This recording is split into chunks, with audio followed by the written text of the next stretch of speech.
Hello and welcome to this very special show on NDTV Arabia, Women in Media.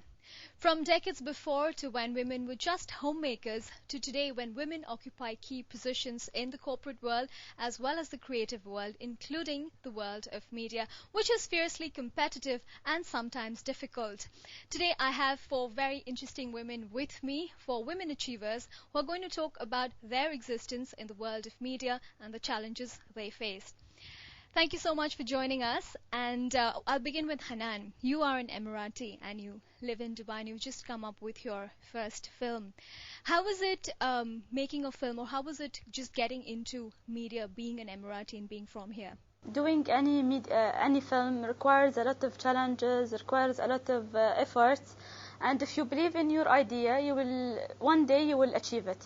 But if you step back, no matter what you do, it's not going to happen. So actually, I started with a very strong team. That's why I was able to achieve my documentary.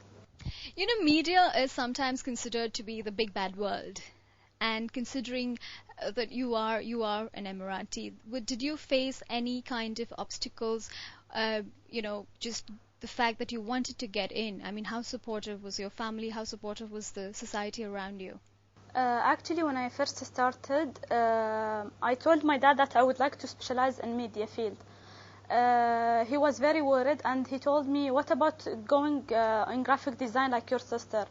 So I told him, but my dad, I'm interested in producing films, not in graphic design. I already have some skills in graphic design. So he was a bit worried, So, I tried to convince him. Then he allowed me to go into media, but he was a bit worried, He wasn't that supportive.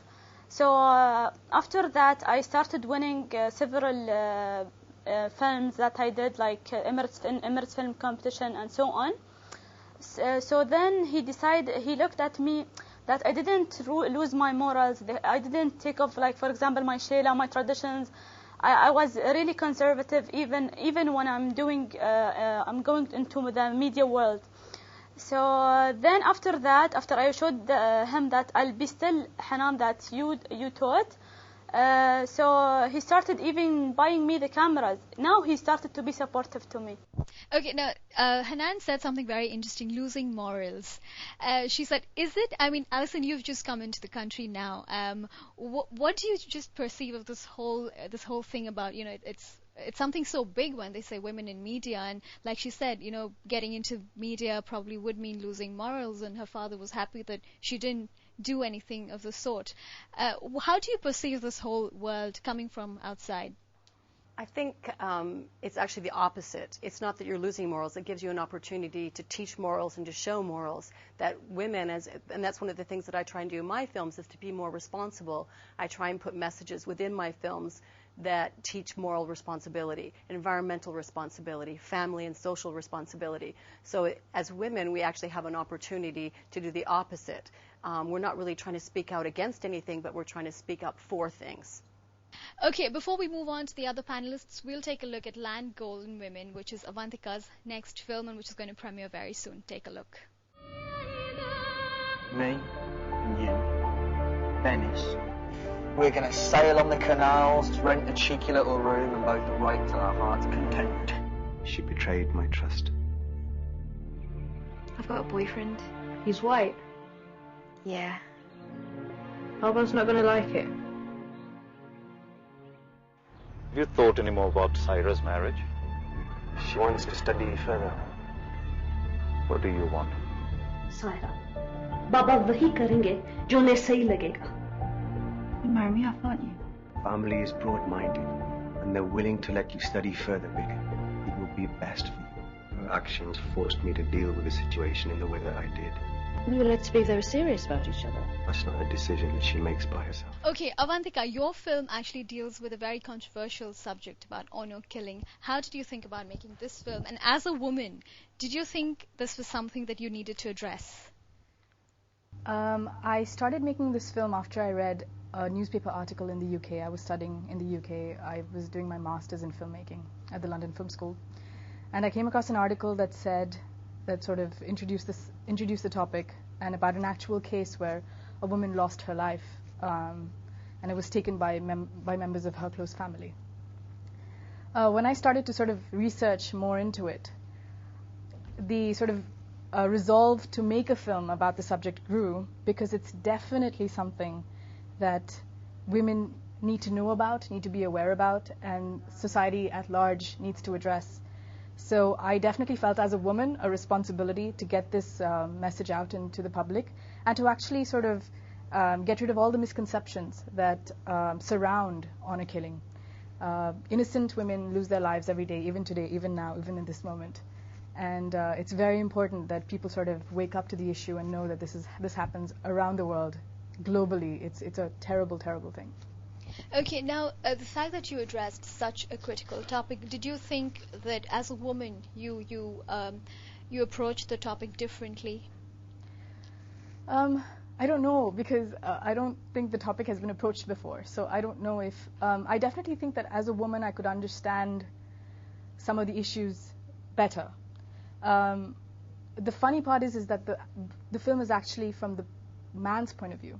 So I was a woman filmmaker making a film about something that men do. So it was an interesting challenge that I sort of faced while making the film. But it's definitely something I don't know how a man would approach the issue. I wouldn't know. But I think being a woman definitely helped in understanding, especially because I met a lot of victims myself. And when their stories were told to me, I definitely could understand them. You know, it was almost like second nature to understand what they went through. And what are the challenges that you faced? Because this is something which is kind of taboo. Yeah, strangely, you know, when I was writing it, I had a lot of people say, "Oh my God, you know, I don't think you should be doing this. It's a dangerous path what you're taking."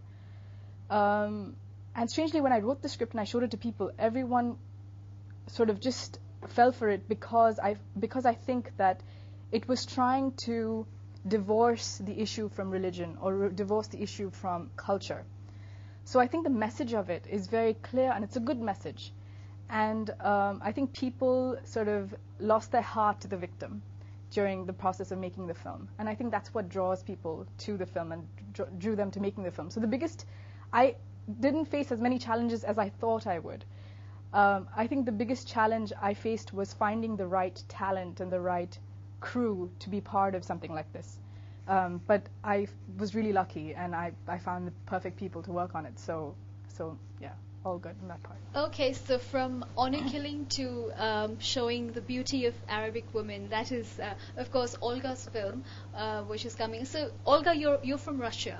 Yes. And you thought about coming to Dubai and making a film about Arabic women. Why so? You know, I'm from Russia originally, but my family is living here 17 years. Mm-hmm. So it's not that I came here like unexpectedly to make movies. Actually, my second home, which I'm very proud to live in. But I was always interested, like, how it's local Arabic ladies being so talented, so professional, and at the same time in the West we don't know many things about them. Like most of my friends from Russia, from Canada, from Europe, they think that these ladies, they don't have their opinion, they're not strong, they're not professional, and all of them are victims. But I felt that these ladies are very unique, very feminine, and at the same time very professional. Okay, now hidden beauty, I mean, of course, hidden beauty is not just about physical beauty, it's also about the inner self. So what kind of, I mean, and it mostly focuses on Arabic women. So why did you think about just focusing on Arabic women and not like women in general? I want to concentrate in general on women, and in future works I want to understand what is the role of us women, what should we do, how we should live in this 21st century, what we should do to the world, how we should live in the world of crisis, and what is the role of women. But the Arabic women, for me, it's like a miracle. I respect these ladies. I want to show in the West, in Russia, in different countries, that these ladies, they are like pearls. They are covered from outside, but they have magnet inside. With that, we'll take a short break, come right back for more on Women in Media.